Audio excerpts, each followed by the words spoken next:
Gnosis is the Greek word for knowledge, but not the kind that you get from a textbook or a TED Talk or someone else's interpretation on what your life is supposed to be. Gnosis is intuitive, it's direct, it's experiential insight. The kind of knowing that doesn't need to win an argument because it never argues in the first place. A Gnostic is a knower, not a believer, and that distinction changes everything about your journey of identity shifting. Gnosticism has always been a powerful movement, but its ethos isn't about transforming the outside world, but instead about transforming your mind and then the world will follow. Sounds familiar, doesn't it? That's what you've been cultivating in private as a master manifester, am I right? Or am I correct? That's what these laws of attraction are based around, changing your mind about who you are and what you're supposed to receive. Because within you is everything you need: thought, feeling, and action.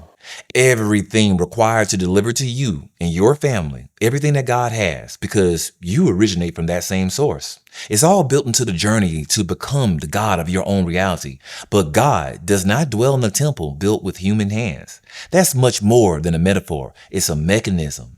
And the word for that mechanism is gnosis. Christianity has Gnosticism. Judaism has the Kabbalah.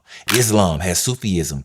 3 different doors to a room that can't be confined within walls. And that room has always revealed the same truth. The power to create your own reality is already inside of you. Many of my clients ask me if embracing their inner divinity goes against their faith system or the religion they inherited from their family. If you practice a faith, any faith, this is not an attempt to introduce another religion to you. What I'm offering you isn't a contradiction of what you already believe, but the essence of it. Every major religion, every single one, has a public face and a hidden one.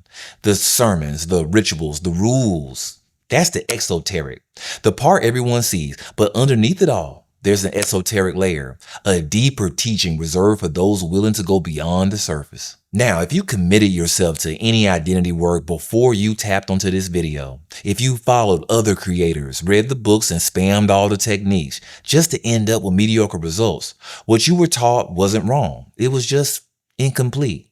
If you receive guidance from someone in the past who doesn't understand the full mechanism, their teachings aren't flawed. They're just partial. And partial instruction on something this powerful is the reason why manifesting a new identity feels like a losing battle. Because the sacred rule is always in action. You cannot change the world on the outside until you change the world on the inside. That's not just a slogan, that's gnosis applied to your daily life. And the reason you're doing all of this manifestation work, all of this identity work, the reason you can't let it go, even when it feels like nothing is moving, is because through your desires, you are remembering who you are. Your desires are not distractions, so moving forward, think of them as directions. If becoming your future self has felt a lot harder than the influencers made it out to be, it's because you've been taught by people who don't know. Yes, your parents, your friends, your family, and your teachers. People who never stopped to think, or worse, weren't allowed to think, or allowed to question what they themselves were taught.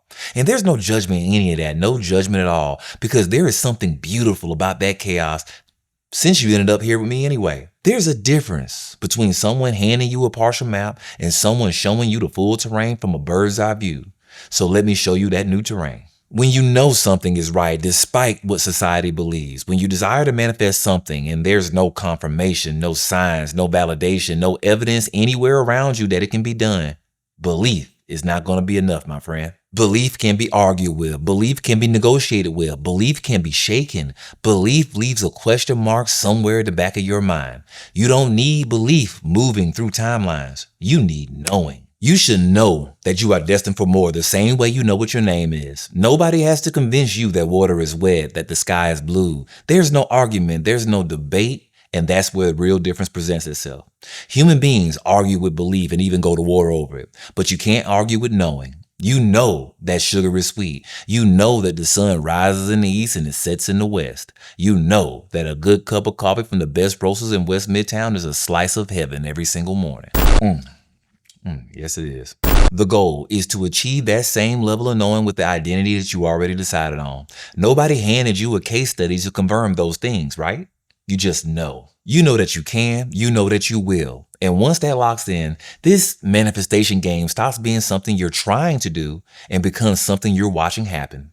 With this energy I'm giving you, use it as fuel to stop arguing with your old identity over whether your desires can manifest. Stop negotiating with the version of yourself that was never supposed to be in the new timeline with you anyway.